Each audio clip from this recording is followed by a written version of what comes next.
ഇനി എന്തുകൊണ്ടൊക്കെയാണ് നമുക്ക് ഇറിവേഴ്സിബിലിറ്റീസ് ഉണ്ടാവുന്നത്? What are the reasons for irreversibilities? അപ്പോൾ ഫസ്റ്റ് വൺ എന്ന് പറയുന്നത് it is friction. Then unrestrained expansion of gas. Then നമ്മൾ കണ്ടു heat transfer across finite temperature difference. ഇതൊക്കെ ഇറിവേഴ്സിബിലിറ്റിക്ക് കാരണം. ഈ മൂന്നെണ്ണമാണ് ഏറ്റവും കോമൺ ആയിട്ട് ഉള്ള ഇറിവേഴ്സിബിലിറ്റീസ്. ഓക്കെ, നമുക്ക് ഇതിൻ്റെ ഓരോന്ന് എടുത്ത് നോക്കാം. ഇപ്പോൾ ഫ്രിക്ഷൻ ഫസ്റ്റ് എടുത്ത് നോക്കാം. നമുക്കൊരു ഒരു ബ്ലോക്ക്, അപ്പോൾ ഇതാണ് നമ്മുടെ ഇതൊരു സർഫസ് ആണ്. അപ്പോൾ ഈ ബ്ലോക്ക് ഈ സർഫസിലൂടെ മൂവ് ചെയ്യുമ്പോൾ എന്ത് സംഭവിക്കും? ഇപ്പോൾ ഇതിൽ നമുക്കറിയാം ഈ ബ്ലോക്കിലെയും സർഫസിനും ഇടയ്ക്ക് ഫ്രിക്ഷൻ ഉണ്ട്. ഇത് മൂവ് ചെയ്യുമ്പോൾ ഈ ഫ്രിക്ഷൻ കാരണം ഈ ബ്ലോക്ക് ഹീറ്റഡ് ആവുന്നുണ്ട്.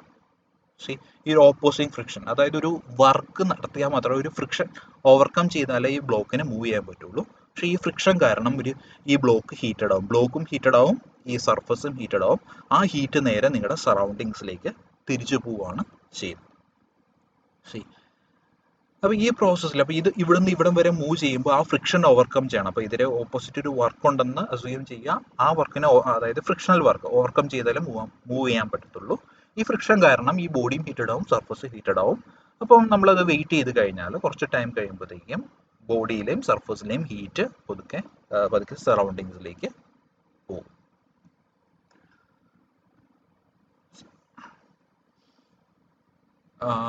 അപ്പോൾ നമുക്കിതൊരു ഈ പ്രോസസ്സ് ഒരിക്കലും ഒരു റിവേഴ്സിബിൾ അല്ല. റിവേഴ്സിബിൾ ആകണമെങ്കിൽ ഈ ബോഡി തിരിച്ച് റിട്ടേൺ ചെയ്യണമെങ്കിൽ റിട്ടേൺ ചെയ്യുന്നത്, അതായത് ഈ സ്റ്റേറ്റിൽ നിന്ന് ഈ സ്റ്റേറ്റ് വരെ എത്തി തിരിച്ച് ഈ സ്റ്റേറ്റിലേക്ക് പോകണമെങ്കിൽ, തിരിച്ച് അങ്ങോട്ട് പോകുമ്പോൾ again it needs to overcome the friction. അപ്പോൾ ആ ഫ്രിക്ഷൻ ഓവർകം വീണ്ടും അത് ഹീറ്റഡ് ആവും, ഈ ഹീറ്റ് പുറത്തോട്ട് റിലീസ് ചെയ്യും. ഇത് റിവേഴ്സിബിൾ ആണെങ്കിൽ തിരിച്ച് ഹീറ്റ് അബ്സോർബ് ചെയ്യണമായിരുന്നു പുറത്തേക്ക് പോകുമ്പോൾ. ഈ ഹീറ്റ് അബ്സോർബ് ചെയ്തിട്ട് വേണമായിരുന്നു അത് തിരിച്ചു പോകാൻ, പക്ഷെ അത് നടക്കുന്നില്ല.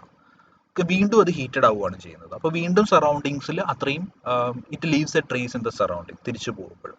അപ്പോൾ അതുകൊണ്ടാണ് ഫ്രിക്ഷൻ ഒരു ഇറിവേഴ്സിബിലിറ്റി ആണെന്ന് പറയുന്നത്. Next one is unrestrained expansion. So ഇതൊരു ഇറിവേഴ്സിബിലിറ്റി ആണ്.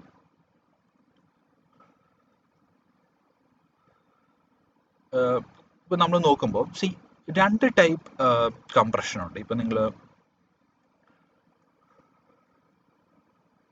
ഇപ്പോൾ കംപ്രസ് ചെയ്യുമ്പോൾ നിങ്ങൾക്ക് ഒരു ഫാസ്റ്റ് ആയിട്ട് കംപ്രസ് ചെയ്യുമ്പോൾ നിങ്ങൾക്കറിയാം ഈ റീജിയണിൽ ഇതിൻ്റെ ഡെൻസിറ്റി കൂടും, ഇവിടെ ഡെൻസിറ്റി കുറവായിരിക്കും. അത് പിസ്റ്റൻ്റെ നിയർ ബൈ അതുപോലെ ഫാസ്റ്റായിട്ട് എക്സ്പാൻഡ് ചെയ്യുമ്പോൾ ഈ ഭാഗത്ത് ഇതിൻ്റെ ഡെൻസിറ്റി കുറവായിരിക്കും, ഈ ഭാഗത്ത് density കൂടുതലുമായിരിക്കും.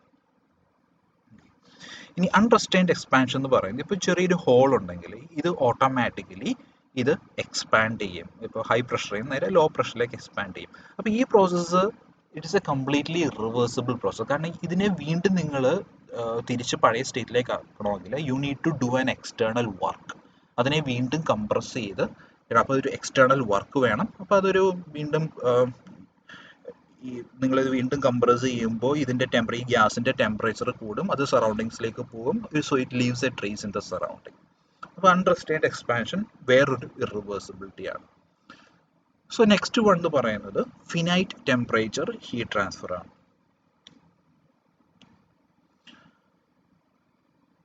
So finite temperature heat transfer നമ്മൾ ഓൾറെഡി ഡിസ്കസ് ചെയ്തൊരു കാര്യമാണ്. നമ്മളിപ്പോൾ ഒരു പെപ്സി ക്യാനിലേക്ക് സറൗണ്ടിങ്സിലേക്ക് ഹീറ്റ് എടുത്തു കഴിഞ്ഞാൽ ഇത് റിവേഴ്സിബിൾ ആണെങ്കിൽ യു നോ ദാറ്റ് ഈ ഹീറ്റ് നിങ്ങൾ റിജക്റ്റ് ചെയ്യണം. ഈ പ്രോസസ്സിനെ വീണ്ടും ഈ ക്യാനിനെ വീണ്ടും തണുപ്പിക്കണമെങ്കിൽ ഇത്രയും ഹീറ്റ് റിജക്റ്റ് ചെയ്യണം. അപ്പോൾ ഇതിന് നമുക്കൊരു റെഫ്രിജറേറ്റർ വേണം. ഈ റെഫ്രിജറേറ്ററിൽ നമുക്ക് ആ റെഫ്രിജറേറ്റർ വർക്ക് ചെയ്യണമെങ്കിൽ you need an external work. അപ്പോൾ നിങ്ങൾ സറൗണ്ടിങ്സിലേക്ക് റിജക്റ്റ് ചെയ്യുന്ന ഹീറ്റ് എന്ന് പറയുന്നത് ഇറ്റ് ഈസ് Q+W. ഇത്രയും ഹീറ്റ് ഇത് സറൗണ്ടിങ്സിലേക്ക് പ്രൊജക്റ്റ് ചെയ്യുകയാണ് ചെയ്യുന്നത്.